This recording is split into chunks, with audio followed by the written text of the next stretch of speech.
Many of you are out there right now, and it's still very difficult for you to accept that somebody would come to this earth and take your place. He was called the Son of Man, by the way. Do you guys know why they called him the Son of Man? Do you know why? Why not the Son of God? He kept referring to himself as the Son of Man. It's because he came in our capacity. He came in our capacity, in the flesh, in our capacity, on purpose, with all the frailties and everything else. He did not come here with supernatural immunity to pain and all these emotions that we deal with. No, he came with all of our frailties. He was in all points tempted as we are, but without sin. So he never acted upon those temptations. So he came in our place. He walked before us in our place, and then he was persecuted. He was persecuted, he was tortured, and then he was hung and shamed to the point of death. And then he descended to Sheol. That's when he implied that the Father had looked away from him, because he descended into darkness. But Jesus also said that God had given him the power to rise from that place. And when he got down there, paying that price in full. Now, here's the part that gets me. Most people think in 2 or 3 dimensions. I normally do not. When Christ descended into Sheol, you have no idea how long he was down there. And I often think, if he did that for all of us, what and if he's spiritually, because it's the spirit realm, time does not exist in the spirit realm. What if he really did, on an individual basis, take our place, resolve the punishment? The sentence for sin is death and separation from the Father. And he took that punishment upon himself. But what if he did that for an eternity for all of us? Have you ever thought of that? Because there is no time in the spirit realm. We should know this by dreams. I had a dream one time, and I can almost promise you that dream lasted at least 2 months. I woke up every day in the dream. I went to work, came back. It seemed like that dream lasted 2 months. And then I woke up and only, a little time had passed and it was still a dream. And I'm telling you, that absolutely happened more than once in my life. So I don't really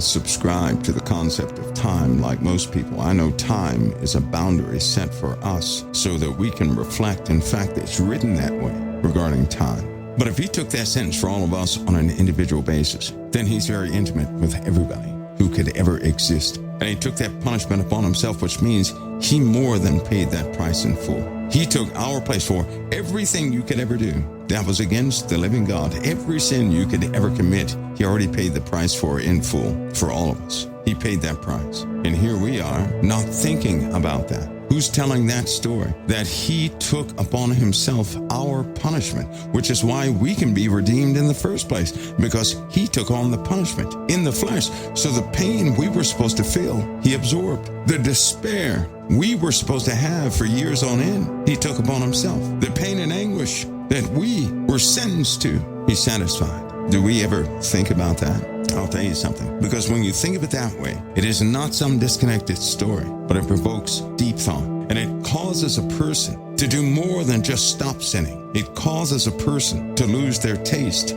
for sin in the first place. And it no longer do you live your life trying to avoid sinning here and sinning there. You walk your life in a confidence saying, no, I want no part of sin. You make a real choice, because there's no way you can be so heartless to have somebody take your place, to absorb your sins in full, and still agree to going out there in the world and sin. But nobody ever tells that story. Have you guys noticed? The story that's told, I believe, is with good intention, but it almost has no impact. It's almost like there's an understanding gap in that story, and it's not communicated in a way that we can absolutely, really get the first time. So if somebody would communicate that story in that degree, that depth of emotion, you could say, with that much connectivity with real life, so somebody could really understand it, I'm telling you, a person would choose not to sin. It would change. People would look at other people, not with the eyes of criticism, not being a critique or anything else, but they would look upon a person and say, wait a minute, Jesus absorbed their entire punishment also.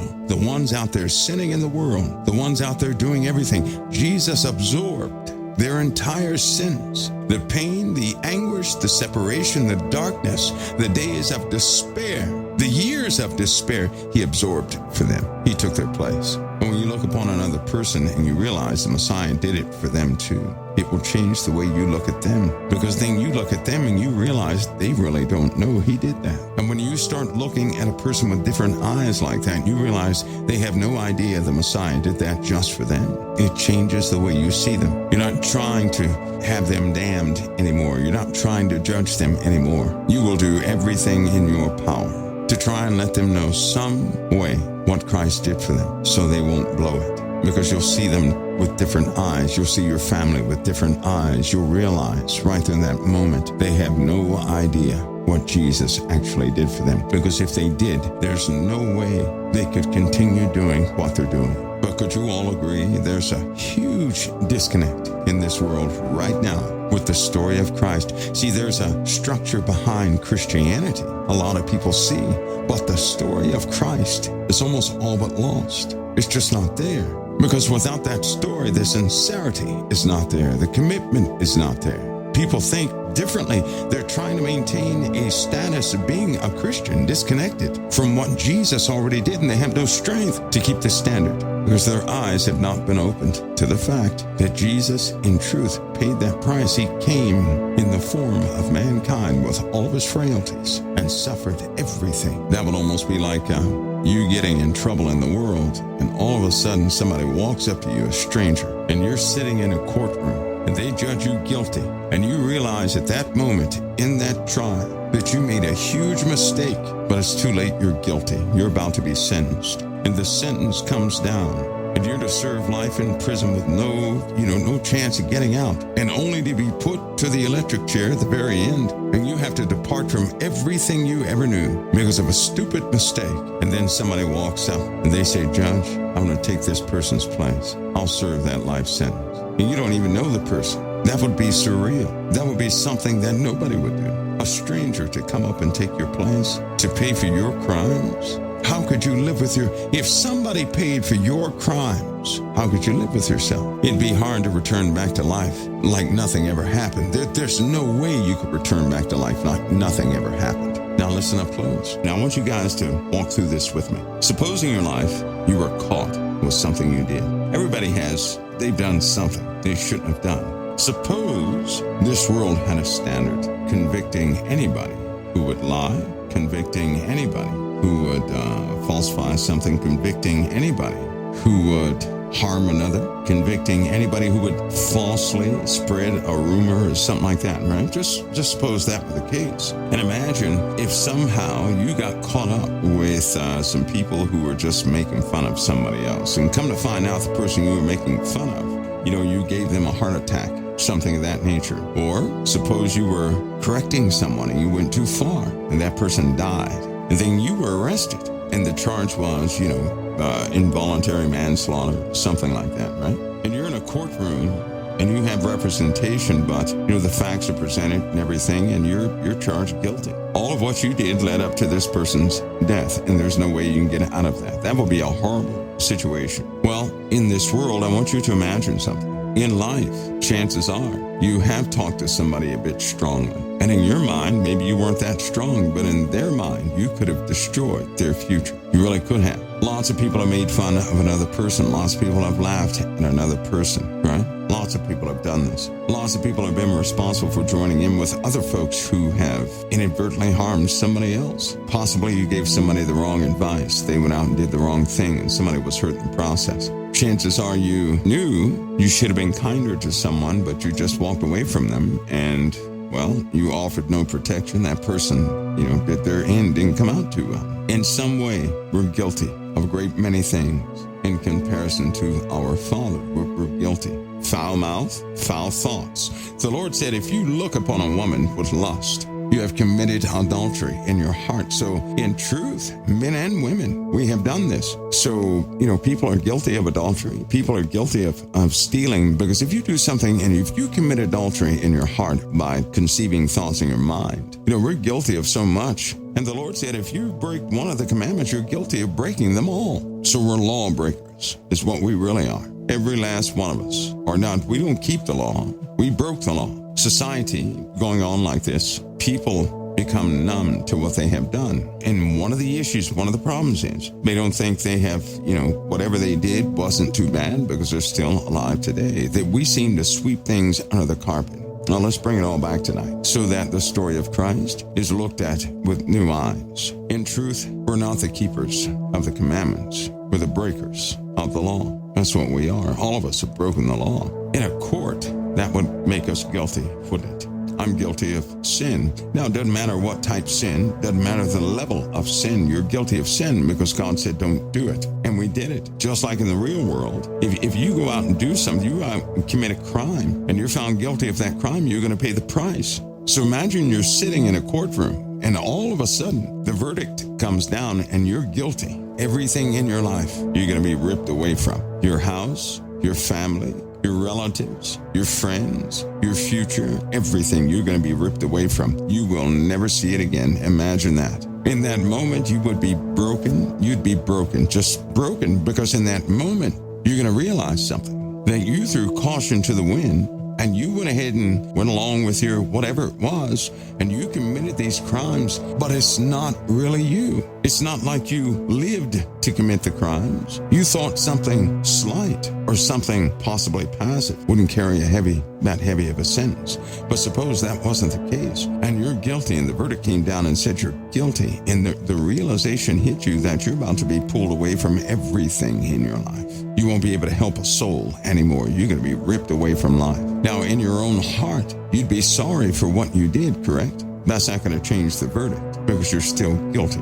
It will not change the verdict. Of course, a person is going to be sorry once they realize what they have done, but they're still, they're going to pay the price. Wouldn't that be awful? Then all of a sudden you're handcuffed, you're taken away, you get processed, and you don't see the light of day. That would be awful. In that moment, you would realize at that moment, I've made a big mistake. You'd be so sorry in your heart. You would, because the truth is this. When a person commits sin and things of that nature, is that because there's no consequence immediately, or because they think they can get away with it, or the other situation warrants, is a heavier penalty, you think in your mind, you're going to pay if you don't do it. People do the dumbest things. People do iniquitous things, evil things, purely evil. Now, if you were convicted upon your life, upon the truth of your life, if God were to ever look at the truth of your life, you're done for. I'm done for. I'm finished. If he were to look at nothing but the truth of our lives, we would never step foot in the kingdom. We would be ousted, guilty. We'd be separated from his righteousness, goodness, his love, his mercy, and everything. We know that. Why?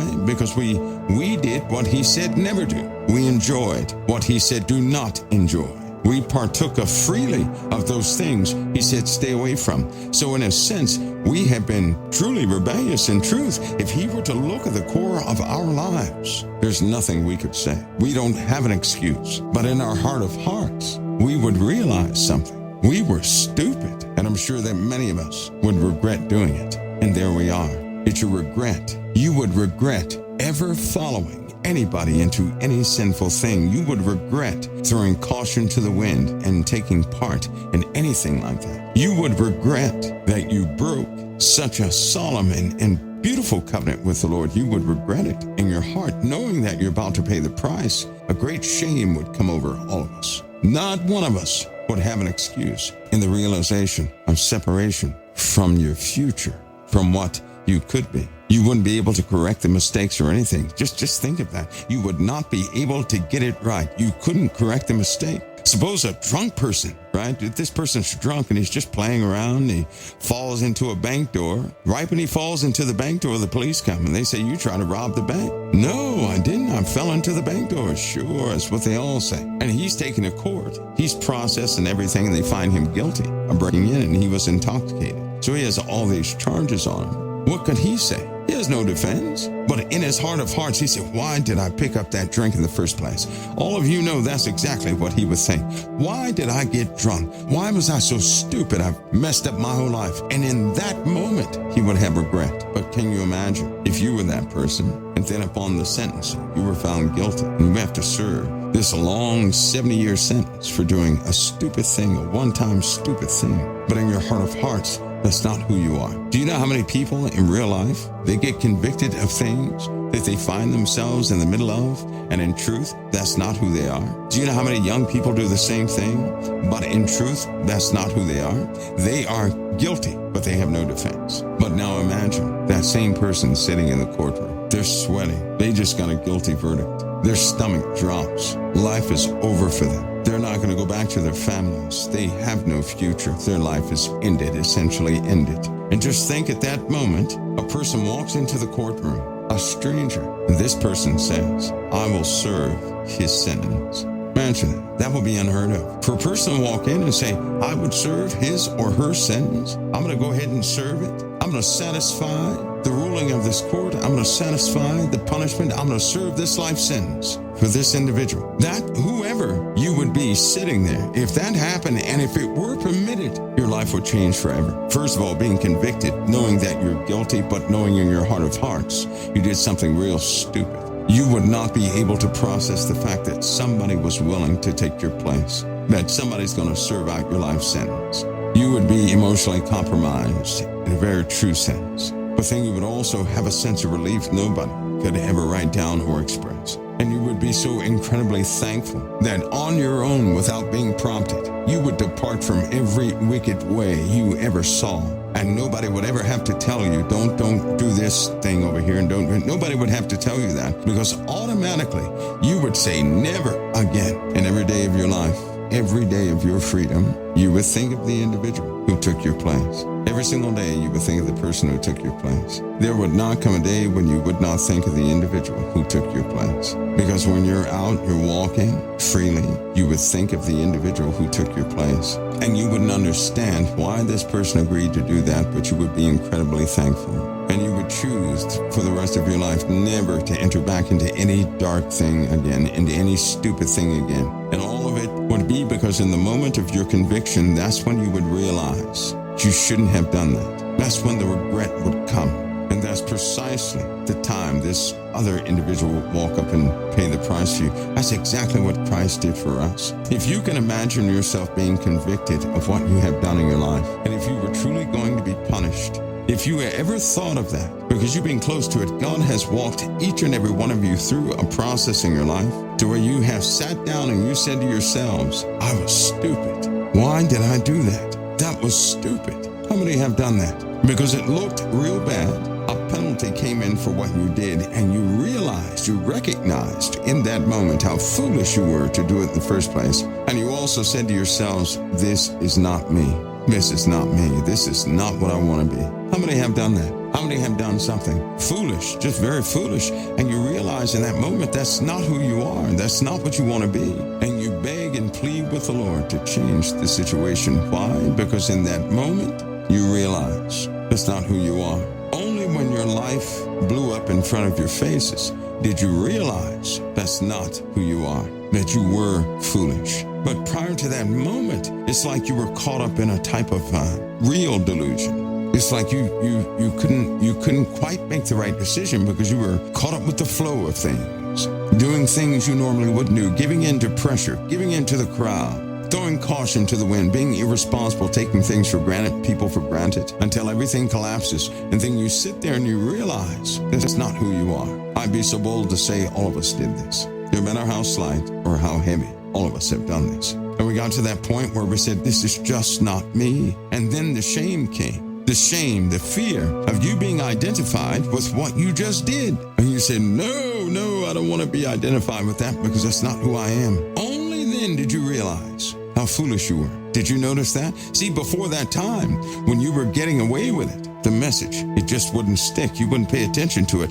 But the moment everything blew up in your face and you were about to be severely shamed, and some were shamed, you realized, I messed up. This is not who I want to be. And when the real shame came, it broke your heart, didn't it? You broke your own heart, didn't you? You broke your own heart. That's when you realize, oh, I have just wasted this, and I wasted that, and I wasted this, and you realize you don't want to be that person. Now, let me tell you something. The Father who created us, He's the one that really knows us.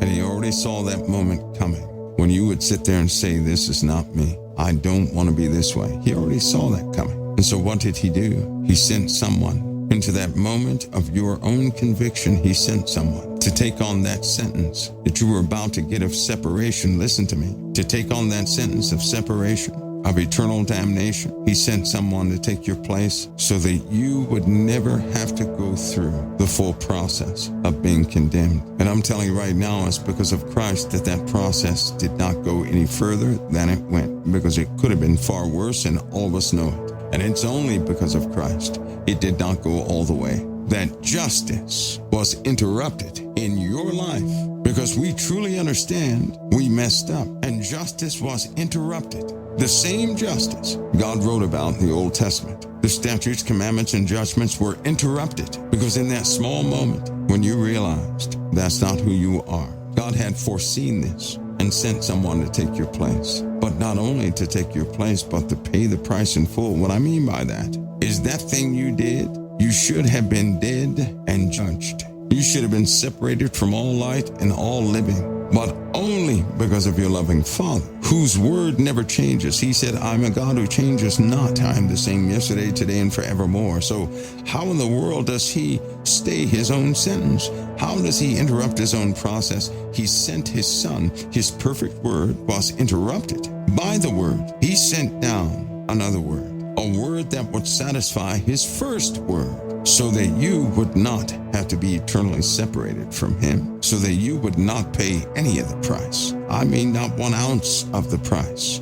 It was absorbed because somebody came into the courtroom and took your place. When you were judged guilty, somebody took on your sentence, and they satisfied the sentence by serving it in full. See, that's the story. That's often forgotten. There's no emotional connection with that story with the average person, because if somebody took your place in a real courtroom and the judge allowed it, you'd walk out that courtroom and you would say, my life changes today forever. And no one could ever tempt you into doing anything evil again. And every day of your life, you would think about the one who was behind bars, who took your place. They're in their suffering, separation from all of their future and dreams because they took your place. You would not choose to go back into darkness. You would change and become a different person. The disconnect is that situation is not being taught about Christ. Isn't that what he did? He did that. But there's no teaching. There's no emphasis behind that one thing, because if it were, more and more people would be so thankful. I tell you what, the complaints would just totally go away. How can one complain when they're set free knowing that they should have been convicted? One of the major problems is we look back on our lives forgetting about what Jesus did and the severity of what he absorbed. You know, we say to ourselves, it wasn't that bad, or we totally look over it as though we deserve life. Listen, not one of us here deserves life. Not one of us here deserves better. If it were not for Christ and God's pure judgment came down, all of us would be eternally separated. Not one of us would have entry into the kingdom. But Christ, he took on the entire punishment of us. The shame we should have had, he took on to himself, didn't he? He was rejected. He was persecuted. He was shamed. He was disrespected in the greatest of ways. People spat on him and everything else, and that should have been us. But he took all this upon himself. He was beaten. His skin was torn, ripped, and pierced. And on top of that, he descended into hell itself in our place. He took our place. Now, he wasn't in a supernatural body. That's why the Bible says he was in all points tempted as we were, but without sin. Jesus called himself the Son of Man because he came in our capacity with all of our frailties, but he was without sin. So he felt every bit of pain we could possibly imagine. He felt the emotional strain. He was broken. He was really broken. See, we use these words without the association of just how real it was and what he actually did. You see how disconnected? We walk our lives in a disconnect with the true story of Christ. We know the story, but it's not connected to us. We walk around like we deserve respect from one another, and in truth, we do not. Because if not for Christ, there's a judgment we would have to answer for. Without Christ, there's reserved for us punishment. The only reason we're still breathing and walking around is because of Christ. He satisfied the sentence. Now listen, if a person truly understood this and truly thought about it, if it were real to a person, Would there ever be a day you would not think about the individual who took your place? See, a lot of people think of Jesus as being, they say, well, that's the Son of God. He didn't feel any pain, and he didn't, he's good to go. Wrong. He was sent just like us in the flesh. And when he descended to hell, when he said, Father, why have you forsaken me? It's because that was the separation of him and the Father. Now, in the spiritual realm, we don't know how long that lasted. That could have been for 1 trillion years. He could have been separated for each and every one of us for 1 trillion years, for every man, woman, and child that ever existed, because he satisfied the judgment against us. If we really, truly understood that, there's no way we would choose to enter back into sin. Nothing could make us do that. We'd rather die first than to go back into sin. You see how the motivation is lost when people are not really thinking in a very true context, where they keep Jesus in a book and they're not thinking that he went through this just for them. When it's just a descriptive story of what somebody went through, paid the price, and they're good to go, sitting at the right hand of the Father. And we're not thinking about his frailties, about what he went through. And he did that just for us, for every man, woman, and child. Because if we did think of it in a very real sense, how then could any of us choose to ever persecute one another? I tell you right now that if you knew this were true for everybody, you would see all men and women differently. No longer with the eye of accusation, but you would say, hey, that guy just doesn't understand what Jesus suffered for him. All the political stuff that people do to get against, listen, Jesus suffered for Joe Biden. Jesus went to hell for Joe Biden, paid the price in full. For those of you who don't like Donald Trump, Jesus died for Donald Trump. He paid the price in full. The only way a person can continue to function in their lives, doing things they probably should not, is when they don't understand what Jesus actually did. Because if they did understand, they wouldn't take anything for granted ever again, and their lives would be changed forever. They would not rule the same. They wouldn't do things the same anymore. And before they entered back into darkness, they would die first, willingly. They wouldn't even complain about dying, knowing that somebody, a stranger, walked up and took their place, took all the punishment for everything they could ever do wrong. And he already paid the price with the pain, with the shame, with the breaking of the flesh. He already suffered the flames of hell itself.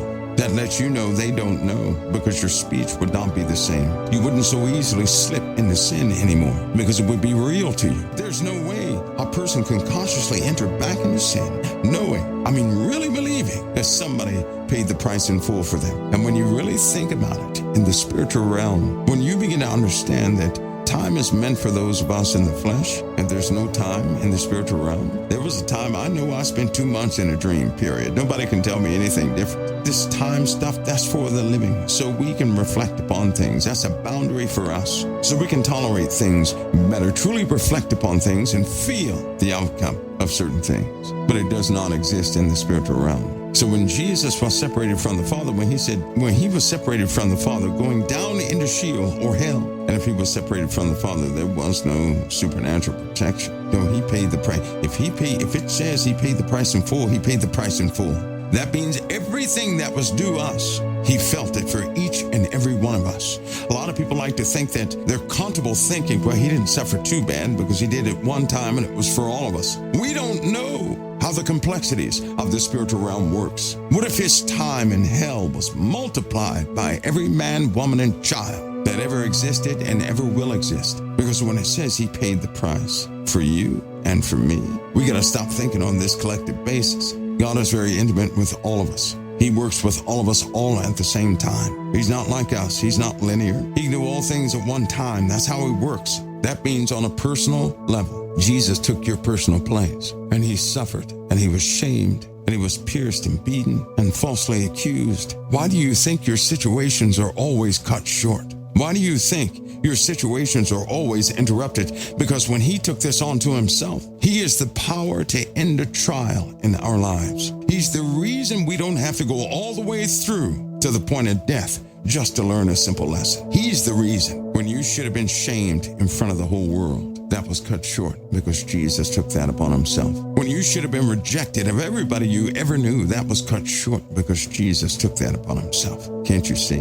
And yet somehow we walk in a disconnect on a very different plane not being mindful of the truth. The truth is, not one of us deserves life. Not one of us deserves better. That's the truth. And only because of Christ we can have good. We do not deserve it. When you really contemplate, meditate upon these things, your appreciation level and your thanks for what the Lord did will skyrocket. Your life will begin to change. When he was openly put to shame, just as a simple principle. In truth, how many things in your life are truly hidden? Because if they were openly expressed to everybody, you know and I know, this would not be a place where you could smile, could it? If all of your little secrets were out in the open to everybody, the shame would overwhelm you and likely kill you. You know that, I know that. But because Christ took upon himself the shame we were supposed to have upon ourselves is cut short. That's just one element of many. This is what's not being expressed concerning Christ Jesus.